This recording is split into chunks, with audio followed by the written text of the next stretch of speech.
So, what are price-earnings ratios all about? You hear them a lot, you see them a lot. They are mentioned on analyst reports, in the FT, on Bloomberg terminals, and websites such as Digital Look. And of course, MoneyWeek uses PE ratios all the time. But what do they actually mean? And how do people use them?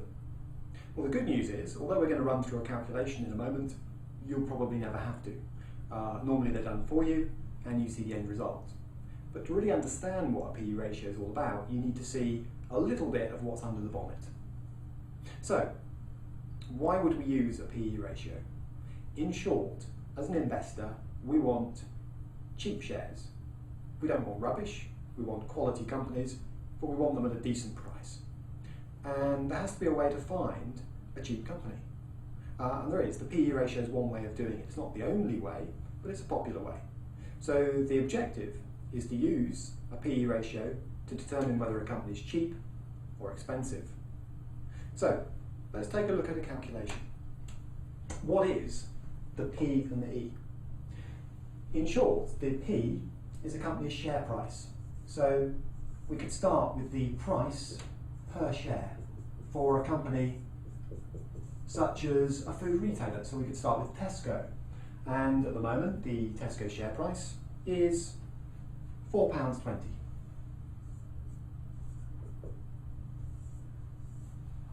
Now the question we're asking is, do I want to buy Tesco at £4.20? Is that too much? Is that a bargain? I don't know. Price earnings ratios are one way of finding out. So let's compare the share price to something. And what the price earnings ratio compares it to is what's called earnings per share.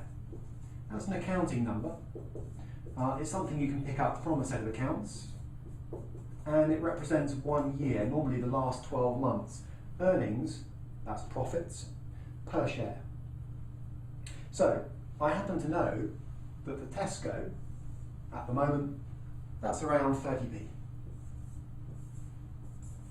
So I've got today's share price, that'll change tomorrow or next week, compared to 1 year's earnings on a per share basis, because this is one share, so this needs to be expressed per share as well. So we're not comparing apples with pears, if you like. And that gives a number. The result, if you like, is around 14, or 14 times. It's just a number, or what analysts sometimes call a multiple. So another word is the PE multiple. So what we're saying is there is a number called the PE ratio that looks at the share price in earnings terms. In other words, if you pay £4.20 to buy Tesco right now, you are paying 14 times 1 year's earnings to get it. And I suppose the question is, does that mean you should buy it or not? Difficult question to answer. You could look at just Tesco by itself. You could say, well, what does this tell me? This tells me that if I buy at £4.20 and earnings don't change, it'll take 14 years just to get my £4.20 back, let alone make anything. Would I wait 14 years? Probably not. Most investors wait no more than 3 or 5. So how can I tell if Tesco's a bargain? Well, the answer is compare it to something. So if we take away the calculation, what we could do is take that number 14 and look around for something to compare it to. So let's take the Tesco price earnings ratio and hunt around for something to compare it to. So we've got Tesco trading on a PE ratio of 14. An obvious thing would be to ask, is that cheap or expensive in relation to, say, Sainsbury's, one of their biggest competitors? So let's imagine we look up the Sainsbury's PE ratio and we find that it's 13.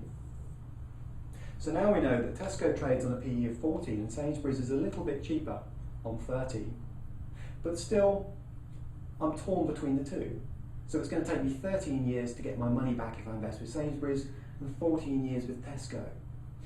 So maybe I need to do a bit more work before I decide whether I buy Tesco or whether I buy either. Maybe what I could do is look at the sector. So I could look up in the FT or on Bloomberg I could look up the food retailing sector, need to get the right one, and let's say that that's trading on a PE multiple of 16. So suddenly I'm thinking, well, these two supermarkets, big brand names, look relatively cheap compared to the sector, and Sainsbury's is a little bit cheaper than Tesco. So now I might want to ask the question, why? Is there a reason why Sainsbury's and Tesco are a little bit cheaper than the sector average? What's happening to suggest that these two should trade on lower multiples? It could be that they're a bargain, that's what I'm looking for, but I need to be careful because maybe there's something going on. Maybe senior directors are thinking about leaving these two supermarkets. Perhaps there's some kind of price war going on in their part of the market. Perhaps one of them is struggling to expand overseas. Tesco, for example, has hit problems in America. So I need to look for some more information, and that tells you one of the limitations about PE ratios. By themselves, even when you've got something to compare them to, they can be dangerous. You need to understand why a company is cheap. Is it a bargain, or is there a problem factored into the share price? I could go further though. These are listed FTSE 100 companies. So maybe what I want to do is say, well, okay, they look cheap in relation to the sector, but am I even looking in the right part of the market for cheap shares? So perhaps what I should do is just take a look at the wider market. So I could look up the FTSE 100.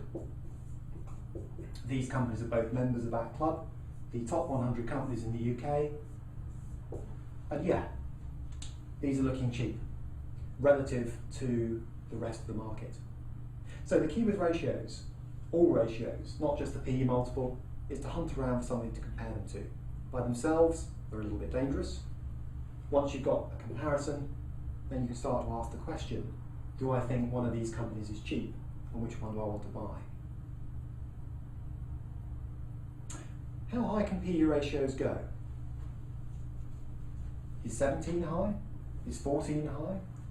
Well, supposing I've designed a online clothing retailer called boo.com.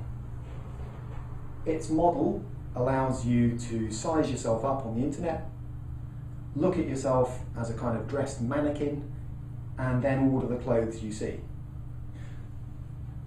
And let's say boo.com, a technology company, has a PE ratio of 100. What does that mean? Does anyone wait 100 years as a shareholder just to get their money back? No. You might wait 10, you might wait 14 in the Tesco example, you might wait 20, probably you don't, and you certainly don't wait 100. So what's going on? Is this a nonsense figure? No, it isn't, because if we think about what that multiple represented, it was the share price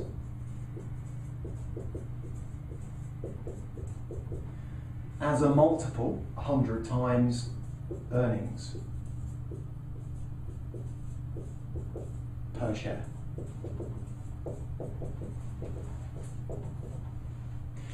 So in essence, that does tell you something.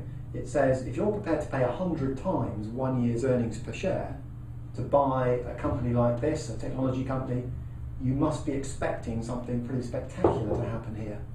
You must be expecting very fast earnings growth. Otherwise, why on earth would you pay 100 times 1 year's earnings for the share? You're not going to wait 100 years, you're not even going to wait 50 years, and the only way you're not going to be waiting that length of time is if earnings rocket. And that's the point. A lot of high technology companies are expected to produce big earnings very quickly. They're expected to expand fast, and they're expected to deliver an increase in earnings fast. So people will sometimes pay what seem like crazy multiples, but frankly, it's a gamble. So as a rule of thumb, the lower the PE ratio, the better your chances of making a return. And that's why, as a rule of thumb, if there's no reason why a PE ratio is low, there aren't problems at the company, you'd always prefer a low PE multiple to a crazy one like that. And a good starting point is always the UK market.